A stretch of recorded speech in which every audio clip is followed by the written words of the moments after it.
नमस्कार बंधुरा हटपट चैनेले आपनादेर सकलके स्वागत। आज आमी एकटा रेसिपि शेयर करब, सेटा हलो क्षीरोद कातला, जेटा गरम भाते खेते असाधारण लागे। तार जोन्नो आमी एखाने 4 पिस कातला माछ निये नियेछि। कातला माछगुलोके लबण और गोलमरिच गुঁড়ো माखिए मैरिनेटेर जोन्नो 10 मिनट रेखे देब।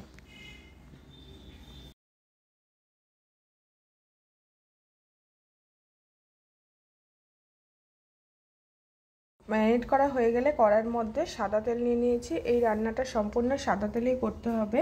তেলটা ভালো করে গরম হয়ে গেলে মাছগুলিকে দিয়ে আমি এপিটোপিট খুব হালকা করে ভেজে নেব। ক্ষীরোদ কাতলাতে মাছ খুবই হালকা করে ভাজতে হয়, যার জন্য মাছটা খুব সাবধানে আমি ভেজে নিচ্ছি।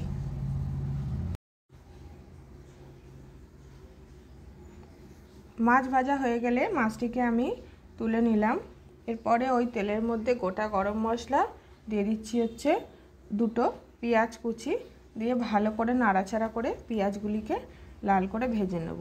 পেঁয়াজ ভাজা হয়ে গেলে দিয়ে দিচ্ছি এখানে টমেটো কুচি। টমেটোটাকেও খুব ভালো করে ভেজে নিলাম। এরপরে আমি দিয়ে দিচ্ছি নুন, গোলমরিচের গুঁড়ো আর দিয়ে দিলাম এখানে পরিমাণ মতো চিনি। ক্ষীরোদ কাতলাতে চিনিটা ব্যবহার করতেই হয়, নাহলে পরে রেসিপিটা খেতে একদমই ভালো লাগে না। চিনি দিয়ে ভালো করে সব মশলাগুলিকে আমি মিশিয়ে নিচ্ছি। এরপরে আমি নিয়ে নিয়েছি 2 কাপের মতো দুধ।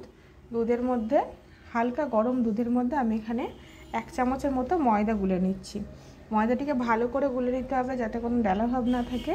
গোলা হয়ে গেলে ভেজে রাখা পেঁয়াজ আর টমেটোর মধ্যে ওটাকে দিয়ে ভালো করে নাড়িয়ে চাড়িয়ে ফুটিয়ে নিতে হবে।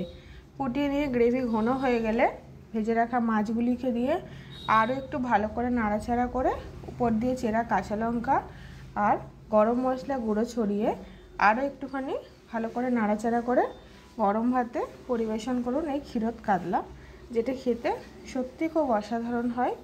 ভিডিওটি দেখার জন্য লাগলে অবশ্যই লাইক কমেন্ট শেয়ার করতে ভুলবেন না। যারা পুরনো বন্ধু আছেন তাদের অনেককে ধন্যবাদ ভিডিওটি দেখার জন্য, আর যারা নতুন বন্ধু আছেন তারা চ্যানেলটিকে সাবস্ক্রাইব করে পাশে থাকার জন্য অনুরোধ রইল।